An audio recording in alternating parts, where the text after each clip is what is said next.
Halo bosku, selamat pagi. Jumpa kembali bersama saya Revita Febriani di channel Pilar Mas Investindo Sekuritas. Touch your heart, touch your profit. Seperti biasa, hari ini Selasa 8 Februari 2022, saya akan membacakan market review kita dengan episode Booster. So, jangan kemana-mana, tetap di channel Pilar Mas Investindo Sekuritas. Touch your heart, touch your profit. Pionir Sekuritas Channel di Indonesia.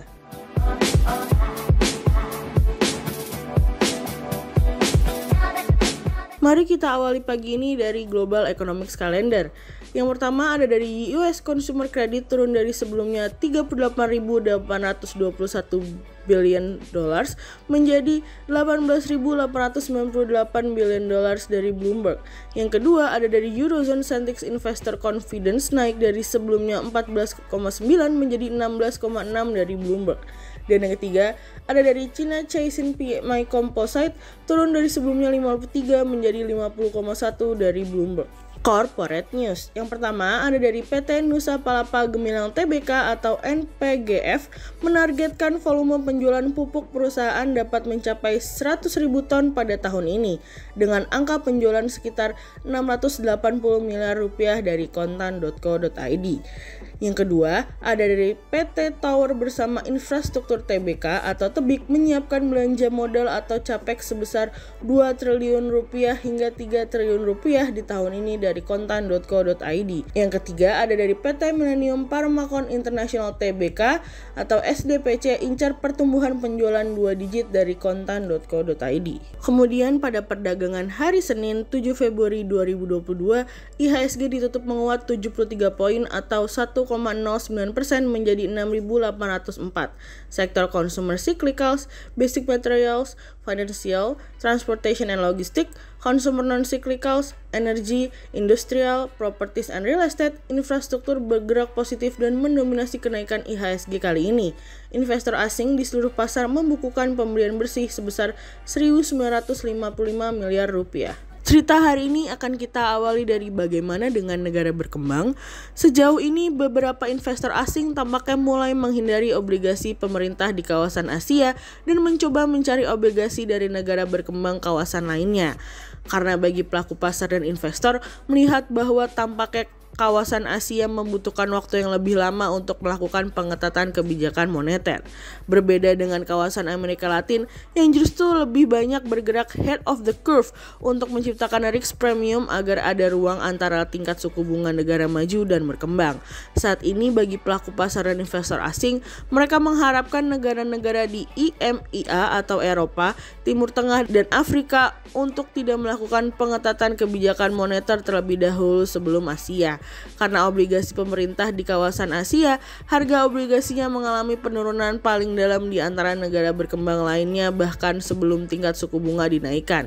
Apalagi kalau kita perhatikan di kawasan Amerika Latin dan Eropa justru memberikan pengetatan kebijakan moneter yang lebih cepat daripada wilayah Asia yang cenderung lebih mempertahankan kebijakan moneternya, bahkan Cina saja melonggarkan kebijakannya pada bulan Januari kemarin.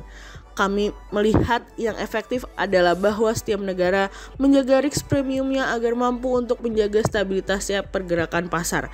Ada kemungkinan berbagai bank sentral di wilayah Asia akan mulai menaikkan tingkat suku bunganya pada kuartal 3 2022 tahun ini. Namun Brazil sudah menaikkan tingkat suku bunganya sebanyak 8,75%. Kenaikan dimulai sejak Maret 2021 dan terus mengalami kenaikan tingkat suku bunga. Brazil saat ini berada di 10,75% dari sebelumnya 2%. Namun ada kemungkinan bagi Brazil setelah mengalami kenaikan yang diikuti dengan kenaikan tingkat suku bunga negara maju, mereka akan kembali melakukan penyesuaian pada tahun 2023 pada kuartal pertama. Sehingga negara-negara seperti Rusia, Republik Ceko, Brazil, dan Chili diperkirakan pengetatan justru akan berhenti pada semester pertama tahun ini. Sejauh ini memang fundamental ekonomi Indonesia yang kuat diharapkan mampu dapat menahan gelombang kenaikan tingkat suku bunga The Fed, yang dimana diharapkan setiap kenaikan tingkat suku bunga The Fed merupakan 1:1 dengan kenaikan tingkat suku bunga Bank Indonesia. Permasalahan dari tingkat suku bunga adalah ketika para regulator menaikkan tingkat suku bunga mereka, otomatis akan mendorong imbal hasil juga mengalami kenaikan sehingga harga mengalami penurunan. Hal ini yang membuat pasar di kawasan Amerika Latin dan EMEA menjadi terlihat menarik dibandingkan obligasi kawasan Asia yang kenaikan imbal hasil obligasinya masih tertahan.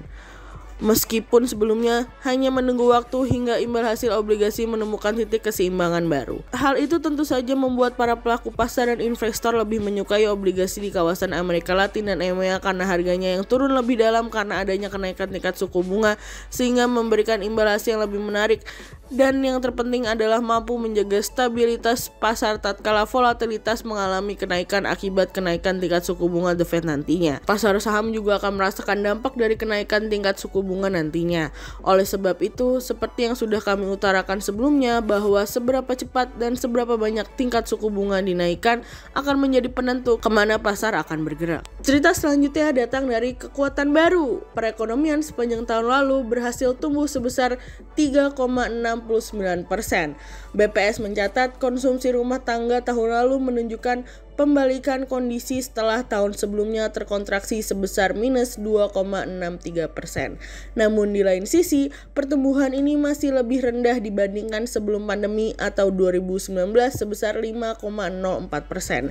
Mengacu pada data BPS, kami melihat penguatan konsumsi rumah tangga di tahun 2021 seiring dengan naiknya subkomponen makanan dan minuman yang mengalami penguatan, transportasi dan komunikasi juga menguat serta konsumsi untuk restoran dan hotel. Komponen ini berkontribusi sebesar 54,42% atau lebih dari separuh PDB Indonesia tahun 2021. Namun, jika melihat dari sisi kontribusinya terhadap pertumbuhan sebesar 3,69% tahun lalu, mayoritas berasal dari komponen pembentukan modal tetap bruto atau PMTB atau investasi sebesar 1,21%. Adapun konsumsi rumah tangga hanya sebesar 1,09%. BPS mencatat pemulihan konsumsi yang semakin kuat tercermin dari penjualan eceran untuk makanan, minuman, dan tembakau berhasil tumbuh 7,91% pada tahun lalu. Pertumbuhan lebih kuat juga untuk penjualan bahan bakar kendaraan sebesar 17,74%.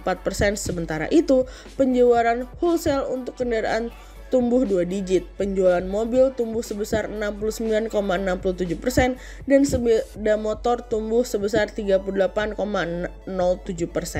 Indikasi pemulihan konsumsi yang semakin kuat juga tercermin dari nilai transaksi uang elektronik yaitu kartu kredit dan kartu debit pada tahun 2021 yang tumbuh sebesar 11,77% year on year.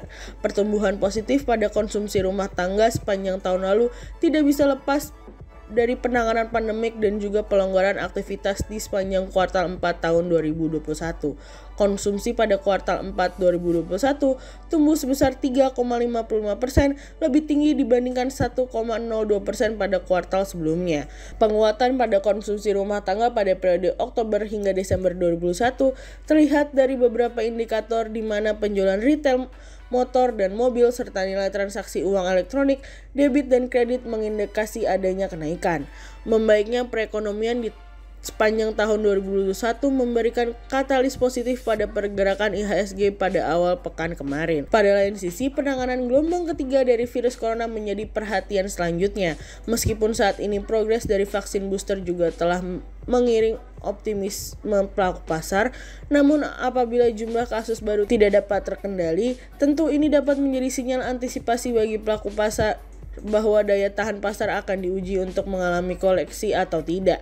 Apabila ternyata pengendalian dalam penanganan gelombang ketiga tak jauh lebih baik dari sebelumnya, hal ini menjadi tantangan bagi daya tahan pemulihan ekonomi yang dikhawatirkan akan terganggu. Oleh sebab itu, kami berharap banyak terhadap bagaimana pemerintah dapat mengendalikan dan bersiap untuk menghadapi gelombang ketiga dengan baik. Sehingga berdasarkan analisa teknikal, kami melihat saat ini IHSG memiliki peluang bergerak menguat terbatas dan ditradingkan pada level 6.748 hingga 6.830. Berikut stock watch dari pilar emas untuk hari ini. Yang pertama ada dari BBCA, yang kedua ada dari BRIS, dan yang ketiga ada dari BNGA. Berikut dua saham pilihan dari pilar emas. Yang pertama ada dari SIDO atau PT Industri Jamu dan Farmasi Sido Muncul Tbk, berhasil mencatat kenaikan pendapatan untuk tahun buku yang berakhir pada tanggal 31 Desember 2021 menjadi sebesar 4,01 triliun rupiah jika dibandingkan dengan periode yang sama tahun sebelumnya sebesar 3,3 triliun rupiah. Sehingga berdasarkan technical analisa, pada tren dalam jangka waktu short term berpotensi untuk bearish dengan target 900 dan probabilitas sebesar 50%. Dan pada tren dalam jangka waktu long term berpotensi untuk bullish dengan target 1350 dan probabilitas sebesar 62%. Yang kedua ada dari Tebik atau PT Tower bersama Infrastruktur Tbk menyiapkan belanja modal atau capex sebesar 2 triliun rupiah hingga 3 triliun rupiah di tahun ini. Anggaran belanja modal tersebut diperuntukkan untuk menambah tower secara organik atau membangun sendiri dan tidak mengakuisisi. Sehingga berdasarkan technical analisa, pada tren dalam jangka waktu short term berpotensi untuk bearish dengan target 2.600 dan probabilitas sebesar 52%. Dan pada tren dalam jangka waktu long term berpotensi untuk bullish dengan target 3.600 dan probabilitas sebesar 57%. Berikut 40 saham pilihan dari pilar emas.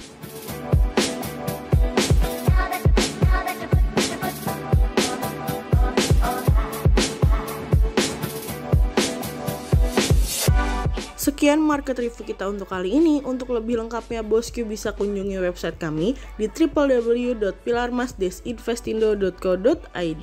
So, jangan kemana-mana ya Bosku, tetap di channel Pilar Mas Investindo Sekuritas.